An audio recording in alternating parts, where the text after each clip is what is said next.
এই মুহূর্তে দেখছেন যে ইফতেদিয়া মাদ্রাসার খুব সম্ভবত 10 সদস্যের একটি প্রতিনিধি দল সচিবালয়ে যাচ্ছেন। সেখানে গিয়ে আসলে তাদের যে দাবি, এক দফা দাবি, ইফতেদিয়া মাদ্রাসাগুলোকে জাতীয়করণের যে এক দফা দাবি, সেই দাবি হয়তো বা এখান থেকেই সেখান থেকে আসে তার আলোচনার মাধ্যমে পূরণ হবে। আমরা দেখছি যে একটি পুলিশের ভ্যানে প্রায় 6 জন 7 জন 8 জন ইতিমধ্যে উঠেছেন।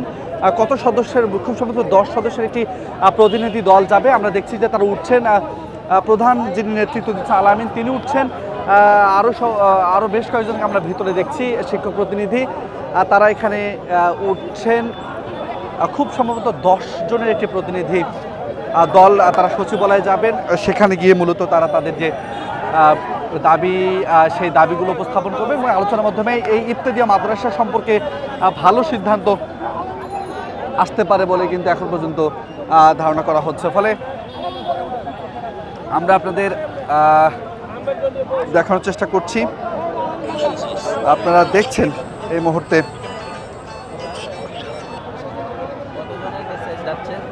নিশ্চিত হয়ে যাবে। দর্শক, আমরা দেখানোর চেষ্টা করছি আপনারা দেখছেন এই মুহূর্তে তারা যাওয়ার চেষ্টা করবে। এখানে ইতিমধ্যে তাদের প্রতিনিধি দল উঠেছে। কারা কারা যাবেন সেটি এখান থেকে নির্ধারণ করা হচ্ছে। যেহেতু প্রবীণ শিক্ষকদের সংখ্যা বেশি, সেদিক থেকে কারা কারা যাবেন সেই বিষয়টি নিশ্চিত হতে বেশ বেগ পেতে হচ্ছে তাদের। তবে কিছুক্ষণের মধ্যে মূলত তারা এখান থেকে রওনা হবেন, এমনটি কিন্তু আমরা দেখছি যে সবশেষ প্রতিনিধি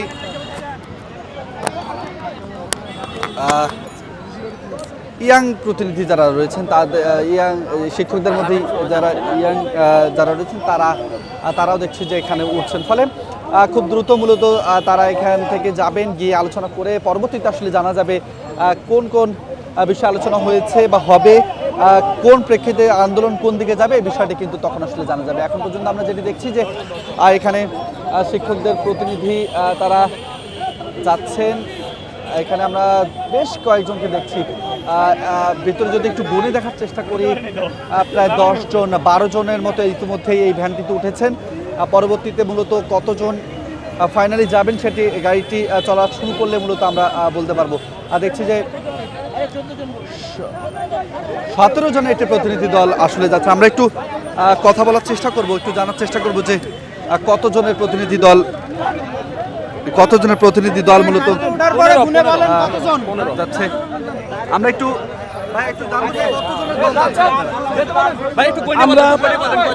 ভাই আমরা 15 জন যাচ্ছি শিক্ষকদের প্রতিনিধি, 2 জন যাচ্ছে ছাত্র সমন্বয়ক।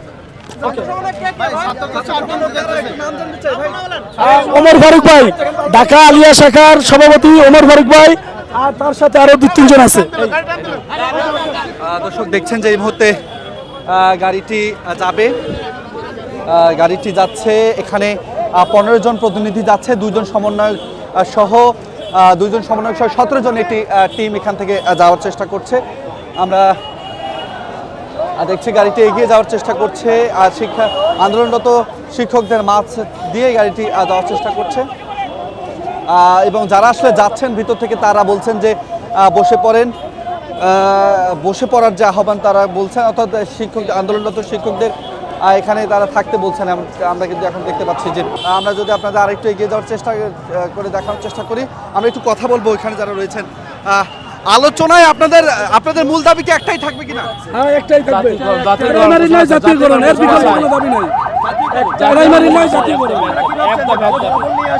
ইনশাআল্লাহ আমরা তো আশা করি, যেহেতু আমরা রাষ্ট্রের সর্বোচ্চ আইনকে শ্রদ্ধা করি এবং আমাদের দপ্তরে যারা দায়িত্বপ্রাপ্ত তারা ডাকছে, আশা করি আমাদের যৌক্তিক দাবি, ন্যায্য দাবি তারা আদায় করবে বা আমাদেরকে ব্যবস্থা নেবে। আমরা আর রাজপথে থাকতে চাই না, আমরা ইনশাআল্লাহ পাঠদানে শ্রেণীকক্ষে ফিরে যাব, যদি তারা যথাযথ পদক্ষেপ গ্রহণ করে। আর যদি না করে তাহলে আমরা রাজপথেই থাকবো। দর্শক, আমরা কথা বলছিলাম যারা প্রতিনিধি যাচ্ছেন, প্রতিনিধি দল, তাদের সাথে কথা বলে তারা বলছেন যে তাদের দাবি একটাই, এটি পূরণ হলে মূলত তারা মানবেন, অন্যথায় তারা রাজপথ ছাড়বে না যদি মেনে নেন আসলে তাদের ইফতেদিয়া মাদ্রাসাগুলোকে প্রাইমারিতে রূপান্তর অথবা জাতীয়করণ, দুটি বিষয়ের কথা তারা বলছেন। এবং তাদের যাওয়ার পরও কিন্তু শিক্ষকরা এখানে দেখছেন যে অবস্থান নিয়েছে। এবং আমরা যদি এগিয়ে গিয়ে দেখানোর চেষ্টা করি, দেখছেন যে শিক্ষকরা এখানে এখন অবস্থান করছে। হয়তোবা এখান থেকেই মূলত সিদ্ধান্তের যে বিষয়টি সেটি আসতে পারে। দর্শক আমরা সরাসরি দেখানোর চেষ্টা করছিলাম। পরবর্তী লাইভে আবারও আপনার সাথে যুক্ত থাকবো। ততক্ষণ সব ভালো থাকবেন, সুস্থ থাকবেন।